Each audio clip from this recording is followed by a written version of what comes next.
എല്ലാവർക്കും നമസ്കാരം. ഇന്ന് പ്രധാനമായും നോക്കുവാൻ പോകുന്നത് യുണൈറ്റഡ് കിങ്ഡം അഥവാ UK ലോ മേക്കിംഗ് പ്രൊസീജിയറിനെ പറ്റിയാണ്. എന്നാൽ നമുക്ക് നേരെ വീഡിയോയിലേക്ക് പോകാം. ആദ്യം തന്നെ പറയുകയാണെങ്കിൽ എല്ലാ നിയമത്തിൻ്റെയും തുടക്കം എന്ന് പറയുന്നത് ബില്ലിൻ്റെ രൂപത്തിലാണ്. അപ്പോൾ ഏതൊരു നിയമം നിർമ്മിക്കുമ്പോഴും ആ ഒരു ബില്ല് ആദ്യം തന്നെ ഉണ്ടാക്കിയെടുക്കണം. ആ ബില്ല് എന്താണ്, അതിൽ പറയുന്ന കാര്യങ്ങൾ എന്തൊക്കെയാണ്, എന്തെല്ലാം ഗുണങ്ങളാണ് അതുവഴി ലഭിക്കുക, എന്തെല്ലാം നിയന്ത്രണങ്ങളാണ് അതുവഴി ഉണ്ടാവുക തുടങ്ങിയ കാര്യങ്ങളെല്ലാം മെൻഷൻ ചെയ്യുന്ന ഒരു നിയമത്തിൻ്റെ സംബന്ധിച്ച് A to Z കാര്യങ്ങൾ ഉൾക്കൊള്ളുന്നതാണ് അതിൻ്റെ ഒരു ആധികാരിക രേഖയാണ് ബില്ല് എന്ന് പറയുന്നത്. അപ്പോൾ ഇങ്ങനെ എല്ലാ നിയമത്തിൻ്റെയും തുടക്കം എന്ന് പറയുന്നത് ഒരു ബില്ലിൻ്റെ രൂപത്തിലാണ്. തുടർന്ന് ഓരോ ബില്ലും ഇരുസഭകളിലും 3 തവണ വായിക്കുകയും രാജാവിൻ്റെ അംഗീകാരം ലഭിച്ച ശേഷം അത് നിയമമാവുകയും ചെയ്യുന്നു. അതായത് ഇപ്പോൾ സിമ്പിളായി പറയുകയാണെങ്കിൽ ഇങ്ങനൊരു ബില്ല് ആദ്യം ഉണ്ടാക്കുന്നു, തുടർന്ന് ഇരുസഭകളിലും 3 തവണ വായിക്കുന്നു, തുടർന്ന് രാജാവിൻ്റെ അംഗീകാരം ലഭിച്ച ബില്ല് നിയമമാകുന്നു. സിമ്പിളായിട്ട് പറയുകയാണെങ്കിൽ ഇത്രയാണ് പ്രൊസീജിയർ ഉള്ളൂ. അതായത് ഓരോ ബില്ലും ഇരുസഭകളിലും 3 തവണ വായിക്കുന്നു. അതായത് ഇപ്പോൾ ബ്രിട്ടൻ്റെ കേസ് എടുക്കുകയാണെങ്കിൽ ബ്രിട്ടനിൽ മണ്ഡല പാർലമെൻ്ററി സംവിധാനമാണ് നിലനിൽക്കുന്നത്. അതായത് ഹൗസ് ഓഫ് ലോർഡ്സുമുണ്ട്, ഹൗസ് ഓഫ് കോമൺസുമുണ്ട്. അതായത് ബ്രിട്ടീഷ് പാർലമെൻറ്റിൻ്റെ ഉപരിസഭ പ്രഭുസഭ ഹൗസ് ഓഫ് ലോർഡ്സ് എന്നും അധോസഭ ഹൗസ് ഓഫ് കോമൺസ് അഥവാ പൊതുസഭ എന്നുമാണ് അറിയപ്പെടുന്നത്. അപ്പോൾ ഇങ്ങനെ ഓരോ ബില്ലും ഇരുസഭകളിലും 3 തവണ വായിക്കുകയും തുടർന്ന് രാജാവിൻ്റെ അംഗീകാരം ലഭിച്ച ശേഷം അത് നിയമമാവുകയും ചെയ്യും. അപ്പോൾ ബില്ല് ക്യാബിനറ്റാൽ അംഗീകരിക്കപ്പെട്ട ശേഷം മാത്രമാണ് സഭയിൽ അവതരിപ്പിക്കപ്പെടുന്നത്. ഇത്രയും കാര്യങ്ങൾ നിങ്ങൾ ഓർത്തിരിക്കുക. തുടർന്ന് ഒരു ബില്ല് നിയമമാണെങ്കിൽ അതിന് നിരവധിയായ ഘട്ടങ്ങൾ അഥവാ സ്റ്റേജസ് ഉണ്ട്. അപ്പോൾ അതിൽ എന്തൊക്കെയാണെന്ന് നമുക്ക് നോക്കാം. ഏതാണ്ട് ഒരു 7 സ്റ്റേജസ് ആണ് ഇവിടെ പറയുന്നത്. അപ്പോൾ ആദ്യത്തെ ഘട്ടം എന്ന് പറയുന്നത് ആദ്യ അവതരണമാണ്. ഇത് ഫസ്റ്റ് സ്റ്റേജ് അഥവാ ഫസ്റ്റ് റീഡിംഗ് എന്നൊക്കെയാണ് അറിയപ്പെടുന്നത്. അപ്പോൾ ഈ സ്റ്റേജിൽ എന്തൊക്കെയാണ് നടക്കുന്നത് നോക്കിയാൽ, അതായത് ആദ്യം തന്നെ ഒരു കാര്യം ഓർത്തിരിക്കുക, ബില്ല് ക്യാബിനറ്റാൽ അംഗീകരിക്കപ്പെട്ട ശേഷമാണ് സഭയിൽ അവതരിപ്പിക്കപ്പെടുന്നത് എന്നത്. അപ്പോൾ ബില്ല് അവതരിപ്പിക്കേണ്ട ദിവസം അവതാരകൻ മുന്നോട്ട് വന്ന് സഭയിലെ ക്ലർക്കിന് ഡെമ്മി ബില്ല് നൽകുന്നു. തുടർന്ന് ബില്ലിൻ്റെ തലക്കെട്ട് ഉറക്കെ വായിക്കുന്നത് ക്ലർക്കാണ്. തുടർന്ന് ഈ സമയം ബില്ലിനെ സംബന്ധിച്ച ചർച്ചയോ അതുപോലെ തന്നെ സംവാദങ്ങളോ ഒന്നും തന്നെ നടക്കുന്നില്ല. അപ്പോൾ ചുരുക്കി പറഞ്ഞാൽ ബില്ലിൻ്റെ തലക്കെട്ട് വായിക്കുന്നതോടുകൂടി ഈ ആദ്യത്തെ അവതരണം അവസാനിക്കുന്നു. അതായത് എന്താണ് ബില്ല് ആദ്യത്തെ ഘട്ടം എന്ന് പറയുന്നത് തന്നെ ഫസ്റ്റ് സ്റ്റേജ് അഥവാ ഫസ്റ്റ് റീഡിംഗ് എന്നാണ് ഇത് അറിയപ്പെടുന്നത്. അതായത് ബില്ല് അവതരിപ്പിക്കേണ്ട ദിവസം അവതാരകൻ മുന്നോട്ട് വന്ന് സഭയിലെ ക്ലർക്കിന് ഡെമ്മി ബില്ല് നൽകുന്നു. അവതാരകൻ അതിൻ്റെ ബില്ല് അവതരിപ്പിക്കേണ്ട ദിവസം സഭയിലെ ക്ലർക്കിന് ഡെമ്മി ബില്ല് നൽകുന്നു. തുടർന്ന് ഈ ബില്ലിൻ്റെ തലക്കെട്ട് ക്ലർക്ക് ഉറക്കെ വായിച്ച് കേൾപ്പിക്കുന്നു. അപ്പോൾ ഈ സമയത്ത് ഈ ബില്ലിനെ സംബന്ധിച്ച് യാതൊരുവിധ ചർച്ചയോ സംവാദമോ ഒന്നും തന്നെ നടക്കുന്നില്ല. ഇങ്ങനെ ഈ ബില്ലിൻ്റെ തലക്കെട്ട് ക്ലർക്ക് വായിക്കുന്നതോടുകൂടി ആദ്യ അവതരണം അവസാനിച്ചു. തുടർന്ന് രണ്ടാമത്തെ ഘട്ടം നമുക്കിത് നോക്കാം. അതായത് രണ്ടാമത്തെ അവതരണം എന്ന് പറയുന്നത് ബില്ലിൻ്റെ കാര്യത്തിൽ നിർണായകമായ ഒരു തലമായിട്ടാണ് കണക്കാക്കപ്പെടുന്നത്. ഇതിലെന്താണ് നടക്കുന്നതെന്ന് നോക്കിയാൽ, ബില്ല് രണ്ടാമത് അവതരിപ്പിക്കേണ്ട ദിവസം ബില്ലിൻ്റെ നിയതാവായ മന്ത്രി ബില്ലിൻ്റെ രണ്ടാമത്തെ അവതരണം നടക്കാൻ പോവുകയാണെന്ന് അദ്ദേഹം പ്രഖ്യാപിക്കുന്നു. എന്താണ് ബില്ല് രണ്ടാമത് അവതരിപ്പിക്കേണ്ട ദിവസം. ഇപ്പോൾ ആദ്യത്തെ ഘട്ടം കഴിഞ്ഞു. ആദ്യത്തെ ഘട്ടം ഹെഡിങ് വായിക്കുന്നതോടുകൂടി ക്ലർക്ക് ഹെഡിങ് ഉറക്കെ വായിക്കുന്നതോടുകൂടി കഴിഞ്ഞു. രണ്ടാമത്തെ ഘട്ടം എന്ന് പറയുന്നത് ബില്ല് രണ്ടാമത് അവതരിപ്പിക്കേണ്ട ദിവസം ബില്ലിൻ്റെ നിയതാവായ മന്ത്രി ബില്ലിൻ്റെ രണ്ടാമത്തെ അവതരണം നടക്കാൻ പോവുകയാണെന്ന് പ്രഖ്യാപിക്കുന്നു.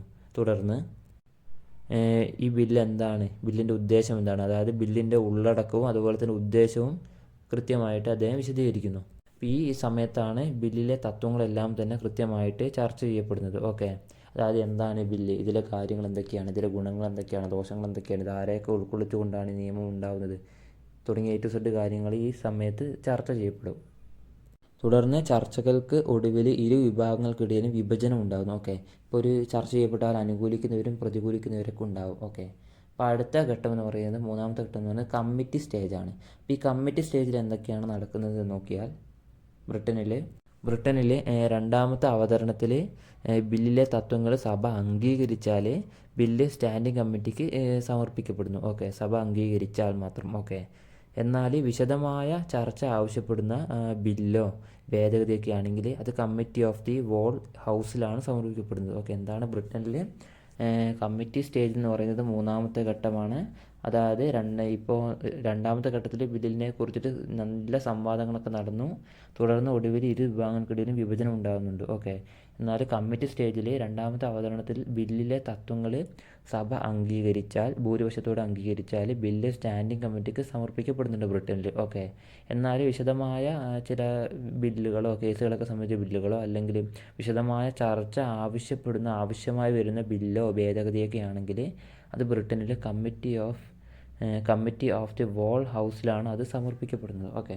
തുടർന്ന് നാലാമത്തെ ഘട്ടം എന്ന് പറയുന്നത് റിപ്പോർട്ട് സ്റ്റേജാണ്. അപ്പോൾ ഇതിലെന്താണ് നടക്കുന്നത് എന്ന് നോക്കിയാൽ, ഇപ്പോൾ ഈ തലത്തിൽ റിപ്പോർട്ട് സ്റ്റേജിൽ എന്താണ് നടക്കുന്നത് നോക്കിയാൽ, ഈ തലത്തിൽ കമ്മിറ്റിയുടെ നിർദ്ദേശങ്ങളടങ്ങിയ റിപ്പോർട്ട് സമർപ്പിക്കപ്പെടുന്നു. അപ്പോൾ ഈ സമയത്ത് ഏത് അംഗത്തിനും ഭേദഗതി നിർദ്ദേശിക്കാവുന്നതാണ്. ഓക്കെ. അടുത്ത അഞ്ചാമത്തെ ഘട്ടം എന്ന് പറയുന്നത് മൂന്നാമത്തെ അവതരണം എന്നതാണ്. അതായത് രണ്ടാമത്തെ അവതരണത്തിൻ്റെ അതേ രീതിയാണ് ഇവിടെയും തുടരുന്നത്. ഓക്കെ.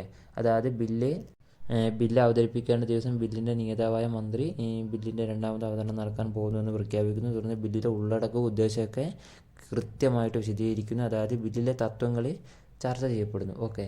മൂന്നാമത്തെ അവതരണം എന്നാണ് ഉദ്ദേശിക്കുന്നത് രണ്ടാമത്തെ അവതരണത്തിൻ്റെ അതേ രീതിയാണ് ഇവിടെയും തുടരുന്നത്. ഓക്കെ.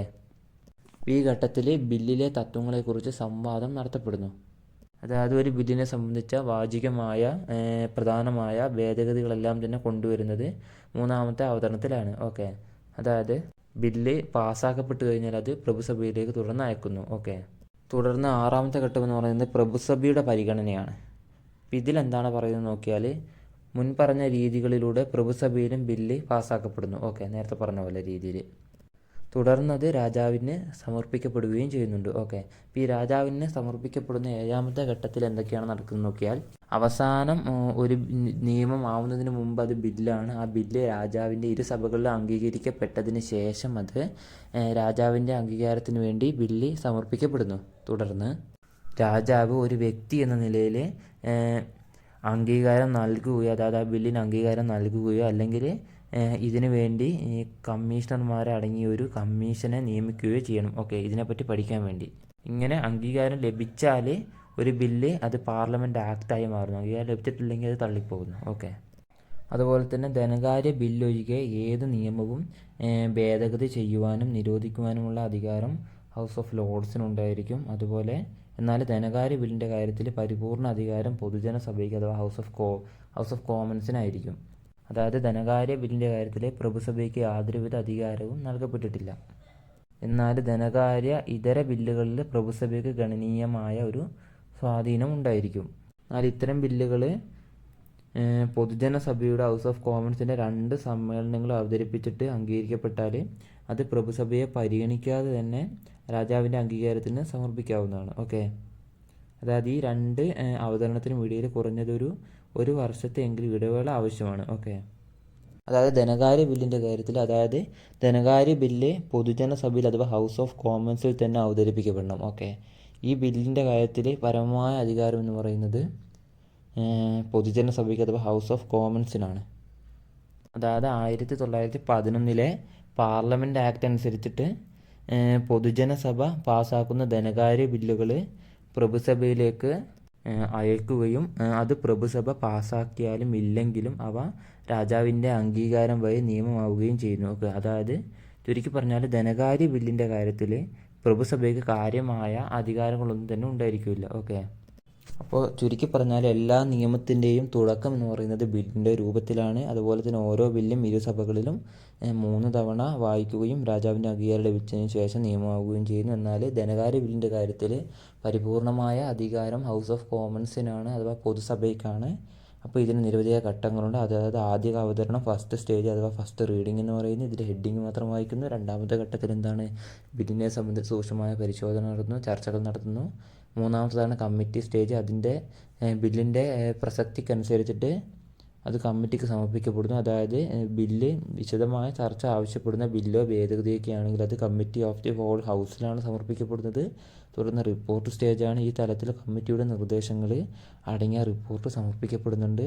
ഈ സമയത്ത് ഏത് അംഗത്തിനും ഭേദഗതി നിർദ്ദേശിക്കാവുന്നതാണ്. തുടർന്ന് മൂന്നാമത്തെ അവതരണമാണ്. രണ്ടാമത്തെ അവതരണത്തിൻ്റെ അതേ രീതിയാണ് ഇവിടെയും തുടരുക.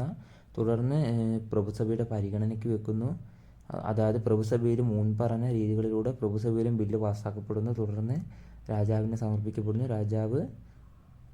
അവസാനം രാജാവിൻ്റെ അംഗീകാരത്തിന് വേണ്ടി ബില്ല് സമർപ്പിക്കപ്പെടുന്നു. തുടർന്ന് അദ്ദേഹം ഒരു വ്യക്തി എന്ന നിലയിൽ അതിനെപ്പറ്റി പഠിക്കുന്നു, അല്ലെങ്കിൽ അതിനു വേണ്ടി കമ്മീഷനെ നിയമിക്കുന്നു. അതായത് ഒരു വ്യക്തി എന്ന നിലയിൽ അംഗീകാരം നൽകുകയോ അല്ലെങ്കിൽ ഇതിനു വേണ്ടി കമ്മീഷണർമാർ അടങ്ങിയ ഒരു കമ്മീഷനെ നിയമിക്കുകയും ചെയ്യണം. ഓക്കെ, അങ്ങനെ അതിന് അംഗീകാരം ലഭിച്ചാൽ ബില്ല് പാസ്സാവുകയും പാർലമെൻറ്റ് ആക്ടായി മാറുകയും ചെയ്യുന്നു. ഓക്കെ,